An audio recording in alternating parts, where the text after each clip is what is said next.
உங்கள் சத்யாவில் குளு குளு ஏசி ஆஃபர். திமுகவின் துணை பொதுச் செயலாளராக இருக்கும் ராசா பேசிய ஆடியோ ஒன்று யூடியூபர் ஒருவரால் சமூக வலைதளத்தில் வெளியிடப்பட்டுள்ளது. கட்சி என் பிடிக்கு வரும், ஸ்டாலினுக்கு மூளை இருக்கா, ஸ்டாலினுக்கு இங்கிலீஷ் பேச தெரியுமா, நான் சிறையில் இருந்தபோது என்னை பார்த்த அழகிரி ஸ்டாலின் பெயரை 2G ஊழல் வழக்கில் சொல்லி அப்ரூவராக சொன்னார் என்பது முதல் பல தகவல்களை தன்னுடன் இருந்த கட்சிக்காரர்களுடன் ராசா பேசிய ஆடியோ வெளியாகியுள்ளது. அந்த ஆடியோவில் அவர் என்ன பேசியிருக்கிறார் என்பது குறித்து பார்க்கலாம். 2G வழக்கில் கைது செய்யப்பட்டு திகார் சிறையில் அடைக்கப்பட்டிருந்த போது தன்னை சந்திக்க திமுக எம்பி அல்லது MLA அல்லது கட்சிக்காரர்கள் யாராவது வந்தார்களா? தலைவர் என்ன துரைமுருகனை அனுப்பி எனக்கு ஆறுதல் சொன்னாரா? நான் கைதாகி 2 மாதங்கள் கழித்து கனிமொழி கைது செய்யப்படுகிறார். அதன் பிறகுதான் அமைச்சர்கள் முதல் மூத்த தலைவர்கள் வரை ஒவ்வொருவராக டெல்லிக்கு படையெடுத்து வருகிறார்கள். அதுவரை யாருமே வரவில்லை. அந்த 2 மாதம் என் மனநிலை எப்படி இருந்திருக்கும்? அந்த சமயத்தில் நான் பர்ஸ்ட் ஆகி இருந்தால் என்னவாகி இருக்கும்? கலைஞர் டிவிக்கு பணம் சென்றது. என் வீட்டில் ஏதாவது ஒன்றை CBI எடுத்தார்களா? ஒரு நாள் அழகிரி நேரில் வந்து சிறையில் என்னை சந்திக்கிறார். கலைஞர் டிவிக்கு வாங்கி கொடுத்தது எல்லாம் ஸ்டாலின் தானா? நீயும் கனிமொழியும் ஏன் சிறையில் இருக்கிறீர்கள்? ஸ்டாலின் தான் எல்லாம் செய்தார் என கூறி அப்ரூவர் ஆகிவிட்டு வெளியே வர வேண்டியது தானே என கூறுகிறார். திமுகவில் இருந்து ஒரு MLA வந்திருப்பாங்களா? ஒரு MP வந்திருப்பாங்களா? ஒரு கட்சிக்காரங்க வந்திருப்பாங்களா? நான் அரசாகி 2 மாசம் கழிச்சு கனிமொழி உள்ள வருது. அது வரைக்கும் நீலகிரி உட்பட எத்தனை பேர் வந்து பார்த்தாங்க? என் மனநல ஜெயிலுக்குள்ள எப்படி இருந்திருக்கும்? என் வீட்டுல ஏதாவது எடுத்தீங்களா? கலைஞர் டிவி போச்சு பணம். அதுக்கு மேல நான் சொல்ல விரும்பல. என் வீட்டுல ஏதாவது CBI எடுத்தானா? யாரும் என்ன பார்க்க வந்தீங்களா? நான் வந்து ஒண்ணு சொல்லப்பா. திமுக ரெப்ரசன்ட் யாராவது தலைவர் வந்து துறைமுகம் அனுப்பிச்சு வச்சாரா? ஒரு அமைச்சர் வந்தீங்களா? நீங்க சொந்த பாசத்துல ரயில இருந்திருப்பீங்க. அண்ணாவோட பணம் கேளுங்க. நாங்க எல்லாம் வந்தோம். கனிமொழி வந்தது பாரு எல்லாம் படையெடுத்து எல்லா மந்திரி வருது. எனக்கு தெரியாதா? ஆனா அந்த 2 மாசத்துல என்னுடைய மனநிலை எப்படி இருந்திருக்கும்? நான் பஸ்ஸா என்ன இருக்கும்? அழகிரி ஒரு நாள் வராரு. ஒன்னும் ரகசியம் இல்ல. அழகிரி வந்து கனிமொழி அரசாணை பிற்பாடு கலைஞர் டிவிக்கெல்லாம் வாங்கி கொடுத்ததால ஸ்டாலின் தானம்ல.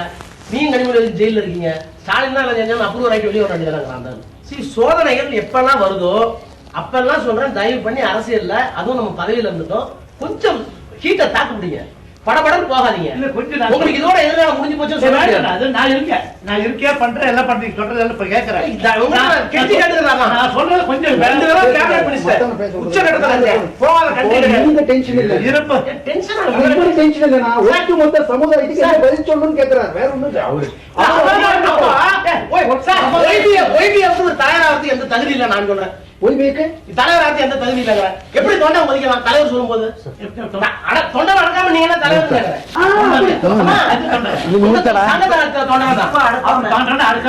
கலைஞருக்கு பிறகு கட்சி அவரிடம் போகும், ஆனால் என்னை விட்டு போகாது. 6 மாதமோ 1 வருடமோ அதன் பிறகு காட்சிகள் மாறும். குறிப்பாக நான் வெளியே வந்துவிட்டால் ஹீரோ புத்தகம் ஒன்று வெளிவரப் போகிறது. தமிழ், ஆங்கிலம் என 2 மொழிகளிலும் வெளியிடப்படும். ஹிந்து என்றாம் படித்துவிட்டு மலைத்து போய்விட்டார். என்ன சார் இந்த வெளுத்து விட்டீர்கள் என என்னிடமே கேட்கிறார். அதில் பிரணாப் முகர்ஜி, சோனியா காந்தி, மன்மோகன் சிங், ப. சிதம்பரம் என அனைவரையும் பிச்சு எடுத்திருக்கிறேன். அந்த புத்தகம் வெளியே வந்ததும் ஒரு ஸ்டாராக மாறும். அது வெளிவரும் வரை அடக்கி வாசிப்பேன். அதன் பிறகு எனக்கென்று ஒரு தனி அடையாளத்தை உருவாக்கி கொள்வேன். என்னை யாரும் SC-யாக பார்ப்பதில்லை. இடைநிலை சாதியினர் யாராக இருந்தாலும் எனக்கு மரியாதை அளிக்கின்றனர். போதுமான பணம் இருக்கிறது, மூளை இருக்கிறது, அப்புறம் என்ன வேண்டும்? கலைஞர் போய்விட்டால் ஸ்டாலின், கனிமொழி பஞ்சாயத்து வரும். ஸ்டாலினுக்கு பெரிய பிரெயின் இருக்கா? எங்க டெல்லிக்கு போய் ஆங்கிலத்தில் பேசி விடுவாரா ஸ்டாலின்? இதில் கவனிக்க வேண்டிய மற்றொரு விஷயம் என்பது, தங்கை கனிமொழியை ஸ்டாலின் ஒருபோதும் நம்ப மாட்டார். அப்படியெனில் என்னை வெளியே தள்ள முடியாது. தன்னை MGR என நினைத்துக் கொண்டிருக்கிறார் ஸ்டாலின். தலைவர் கலைஞருக்கு பின்னர் தான் இவருக்கு செட்பேக் வரும். தற்போதைய சூழலில் தலைவரே கைதி மாதிரி இருக்கிறார். ஸ்டாலின் டேக் ஓவர் பண்ணிட்டார். ஸ்டாலின் கிட்ட கட்சி போனாலும் என் பிடி விட்டு போகாது.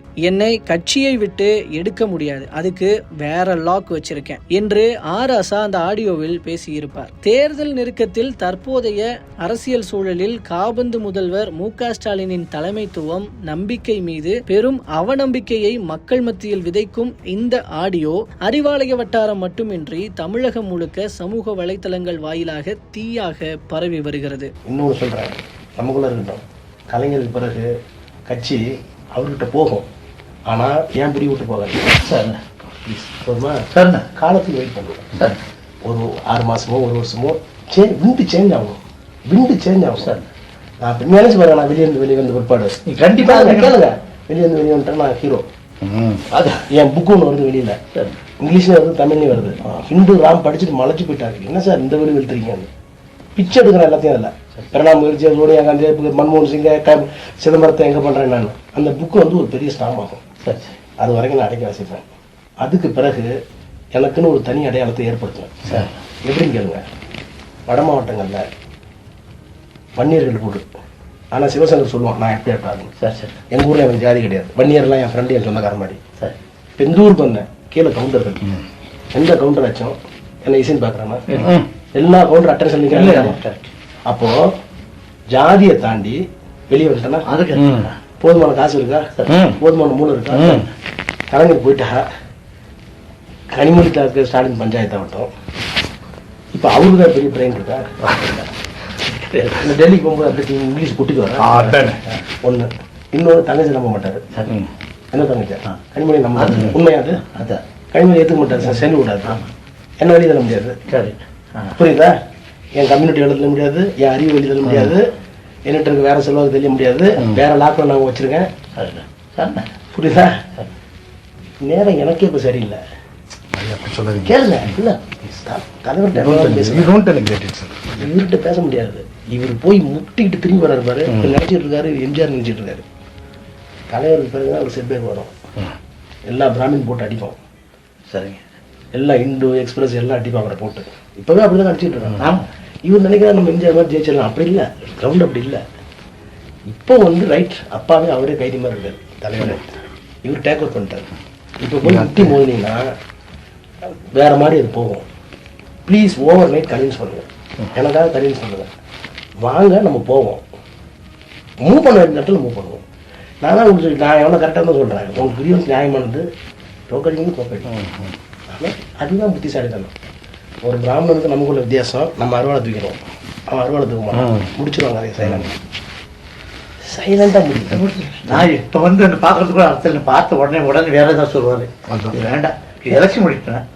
எலெக்ஷன் முடிச்சு போனா இல்லை, நீ இடையில வாங்க, நான் ஸ்பீக்கர் உள்ளே போட்டு நான் என்ன பேசணும்னு காமிக்கிறேன் சார். இன்னைக்கு நைட்டு கூட காமிக்கிறேன். சரி, நான் மொழிமறவே இல்லை. ஸ்டாலின் போன போட்டு இன்னைக்கு என்ன நடந்தது, அங்கே நியாயமானது, அவருக்கு பின்னாடி இவ்வளோ குரூப் இருக்கு. ஒன்றுண்ணா சமாதானம் ஆயிட்டாருன்னு வார்த்தை சொல்லிட்டேன். சமாதானம் உங்களுக்கு கட்டுப்பட்டு வேலை பார்க்குறாரு ஸ்டாலின். முபாரக்கோட சமாதானம் இல்லை. நீங்க சொல்லுங்க, தனியாள பண்றேன்னு சொல்லியிருக்காரு. இந்த ஆபீஸ்க்கு இந்த 2 வாரம் இந்த 2 வாரத்துக்கு சொல்லிக்கிற போதும் தெரியாமா 10:30 மணிக்கு ஒரு கேம்பெயின் முடியும். சரிண்ணா. இந்த குரூப் திரும்ப வரும். என்ன நடந்ததுன்னு கேட்கறதுக்கு ஒரு கரெக்ட் விரட்டி விடுவேன்.